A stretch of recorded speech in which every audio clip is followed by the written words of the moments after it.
Halo teman-teman, kita masih berada di bab 4 yang berjudul Kehidupan. Kekayaan ada pada pikiran. Sekarang kita akan memasuki subbab yang ke-6 yang berjudul Anak perempuanku, menikahlah dengan orang seperti ini. Kapasitas seseorang terdapat pada makanan. Kita mencari makanan, lalu menyantapnya untuk mengumpulkan tenaga agar bisa memiliki kapasitas. Akan tetapi, di dunia sekarang ini, kita sulit untuk memenuhi standar pemenuhan makanan. Sebagai contoh ekstrim, kukutip sebuah kalimat dari esai berjudul Makanan, dari penulis novel yang kamu sukai, Kim Hoon. Kebosanan ketika mencari uang. Rasanya ingin aku peluk dan menangis. Kim Hoon, Making Ramyeon, Munhak Dongne 2015.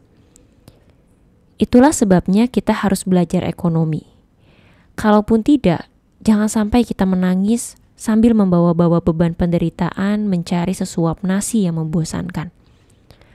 Setelah hidup selama 50 tahun, baru kusadari kalau pekerjaan yang lumayan untuk mencari uang hanya bisa dilakukan di atas dasar pembelajaran ekonomi. Jadi, mau bagaimana lagi? Tidak ada pilihan lain selain belajar ekonomi. Hari ini aku akan menulis tentang kapasitas seorang laki-laki. Kapasitas seorang laki-laki adalah pandai mencari makan, makan dengan baik, dan membayarkan makanan. Ketika masih muda, aku sangat marah dengan kenyataan bahwa kapasitas laki-laki dinilai semata-mata dengan standar makanan. Kukira standarnya berdasarkan mentalitas. Tetapi sekarang aku benar-benar yakin bahwa di dalam makanan terdapat standar dari kapasitas laki-laki. Di zaman sekarang, tidak mudah untuk menjadi orang yang pintar mencari makan, makan dengan baik, dan membayarkan makanan. Kita bahas satu-satu. Orang yang pintar mencari makan. Dari sejarahnya, jenis pekerjaan laki-laki mengalami 3 tahap perubahan. Satu tahap akan berlangsung selama 10.000 tahun sebelum akhirnya berubah. Pekerjaan pertama seorang laki-laki adalah berburu. Laki-laki yang pandai berburu adalah laki-laki yang pandai bekerja. Ketika itu, faktor terpenting yang dibutuhkan adalah keberanian dan stamina.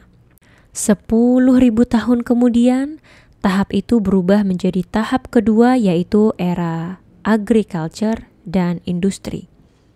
Pekerjaan laki-laki adalah kerja fisik dan berperang. Mereka mencari uang dengan pekerjaan berat atau bertahan hidup dengan berperang.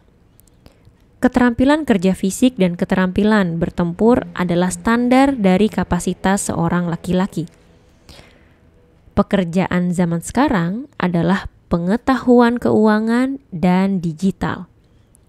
Dunia yang tadinya hanya memerlukan kemampuan berburu, keterampilan kerja fisik, dan bertempur, sekarang berevolusi menjadi dunia yang sangat berbeda. Standar kapasitas laki-laki berubah dalam sekejap. Beratus-ratus tahun lamanya, pekerjaan laki-laki selalu berhubungan dengan fisik. Karena itu, di dalam gen atau bawah sadar kaum laki-laki, mereka merasa terikat dengan pekerjaan fisik. Mereka adalah manusia yang begitu familiar dengan aktivitas berburu, kerja fisik, dan berperang. Karena itulah mereka kebingungan ketika memasuki zaman modern ini. Dunia sudah berubah menjadi hutan kota metropolitan dan rimba digital. Tetapi tubuh dan pikiran para lelaki masih terikat dengan kebiasaan mereka beratus-ratus tahun yang lalu. Kalau begitu, apa yang menjadi standar laki-laki di dunia abad ke-21 yang penuh dengan segala yang berbau finansial dan digital ini? Standarnya adalah laki-laki dengan otak seksi. Sebutan dari laki-laki berotak seksi adalah Noeseknam. Jadi, apa ukuran seorang laki-laki agar bisa dibilang pintar mencari uang di abad ke-21? Pekerjaan di masa kini sangat berbeda dengan pekerjaan di zaman dahulu. Para lelaki masih saja berpikir kalau mereka bisa mencari uang dengan menggunakan tubuh mereka. Tetapi pekerjaan fisik sudah menjadi samudra merah, persaingan berdarah. Sedangkan pekerjaan yang membutuhkan otak masih menjadi samudra biru, peluang baru dan luas. Ada perempuan yang masih belum paham kalau era sudah berubah dan masih tertarik dengan laki-laki yang menggunakan tubuhnya untuk bekerja. Ini adalah insting belaka tanpa alasan lain. Seandainya itu putriku, aku akan bilang, "Nak, kamu harus cari pasangan yang punya otak seksi." Laki-laki berbadan bagus sudah menjadi samudra merah. Hanya daya saingnya yang tinggi, tapi tak ada alasan lainnya. Seorang laki-laki harus menjadi orang yang berpikiran cerdas. Yang terpenting untuk mencapainya adalah dengan belajar. Agar otak kita bekerja dengan aktif, banyaklah belajar dengan otak dan buat tubuh kita beradaptasi. Tingkat aktivitas otak akan segera menjadi daya saing kita. Sebagai contoh laki-laki berotak cerdas, ada 2 orang yang akan kamu lihat dan pelajari. Mereka adalah profesor parasitologi dari Universitas Kedokteran Dankook bernama Profesor So Min dan seorang tokoh televisi dari Amerika Serikat bernama Tyler Rush. Alasanku memilih 2 orang tersebut adalah mereka mampu menunjukkan sosok yang memiliki fisik serta kecerdasan yang baik. Dengan membaca tulisan Profesor So Min berjudul So Min Jok Gulsegi, tulisan rakyat, dan surat wasiat Tyler Rush, kita akan mengerti mengapa 2 orang ini begitu cerdas. Profesor So Min menempatkan kata parasit yang kotor dan ingin dihindari di atas permukaan pengetahuan bioteknologi.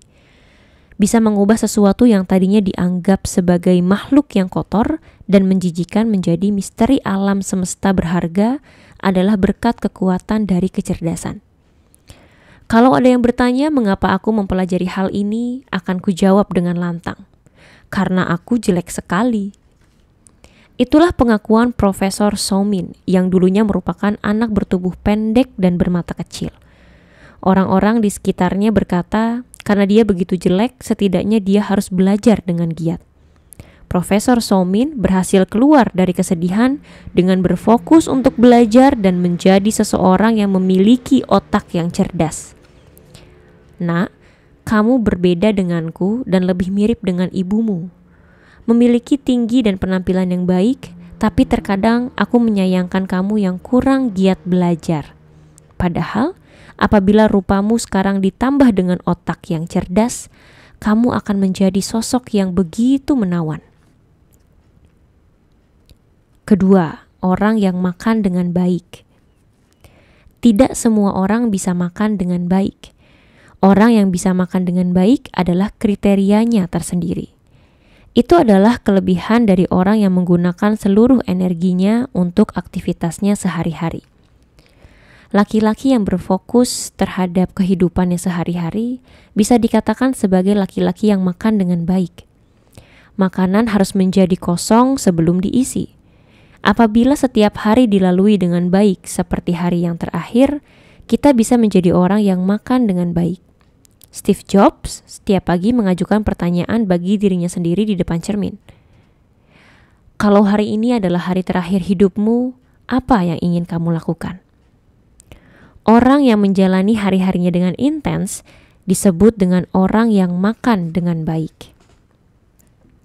Ketiga, orang yang membayar makanan.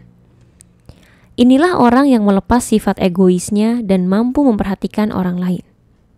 Harga makanan bisa dibilang biaya untuk menjaga martabat. Harga makanan bisa jadi adalah waktu, uang, maupun pikiran. Memperhatikan orang lain bukan artinya hanya sebatas membayarkan makanan mereka saja. Nah, untuk membayar makanan pun diperlukan satu prinsip dan teknik. Kalau hanya asal membayarkan makanan, bisa-bisa tubuh, pikiran, dan waktu kita lenyap begitu saja. Kalau kita runtuh, semuanya juga akan ikut runtuh. Diperlukan manajemen yang bijaksana. Dengan begitu, barulah kita bisa membayarkan makanan dalam jangka panjang. Ketika seseorang sudah 10 kali ditraktir makan, tetapi tiba-tiba sekali saja tidak ditraktir makan, wajarlah bila orang itu kecewa. Yang terpenting, buatlah pola kita sendiri dan pertahankan pola itu dalam waktu yang lama. Orang yang bisa mempertahankannya dalam jangka panjang adalah orang yang keren. Kita harus menjadi orang yang memiliki penampilan dan kejutan. Nak, kuharap kamu bisa menjadi orang yang pandai dalam bekerja, makan dengan baik, dan membayar makanan dengan baik. Kutuliskan ini untuk memberikan contoh tentang apa yang dimaksud dengan orang yang membayar makanan dengan baik. Aku bertekad untuk hidup dengan giat, tetapi aku masih belum cukup untuk bisa menjadi contoh bagimu. Aku ingin memperlihatkan sesuatu yang memberi penerangan pada malam gelap gulita, yaitu bintang. Kuharap kamu bisa menjadi seseorang yang seperti rasi bintang, yang menerangi langit malam dan menjadi petunjuk jalan. Untuk bisa menemukan pasangan yang memiliki keberuntungan, kebijaksanaan, dan pemahaman tentang rasa, kita terlebih dahulu harus menjadi individu yang pandai bekerja, makan dengan baik, dan membayar makanan dengan baik. Nak, ada sebuah lagu yang dikeluarkan tahun 1990 yang mungkin terdengar asing buatmu berjudul Daftar Keinginan oleh Bjorn Jensop, dan aku suka sekali dengan liriknya. Perempuan yang cocok dengan celana jeans, perempuan yang takkan punya lemak di perut setelah makan. Aku suka perempuan seperti itu. Dan lagu itu diakhiri dengan narasi dari No Yong Sim. Daftar keinginanmu banyak sekali ya. Aku suka laki-laki yang bisa cocok dengan perempuan seperti itu.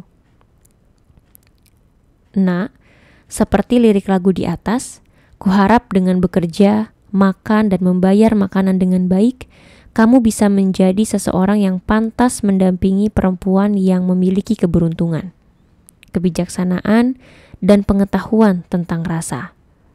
Semoga kamu bisa memiliki keluarga yang bahagia. Inilah daftar keinginan utamaku. Aku mencintaimu, anakku.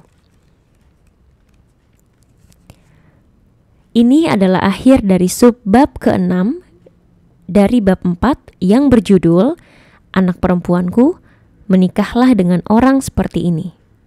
Selanjutnya, kita akan memasuki subbab ke-7 yang ada di bab 4 yang berjudul Keluarga Kaya.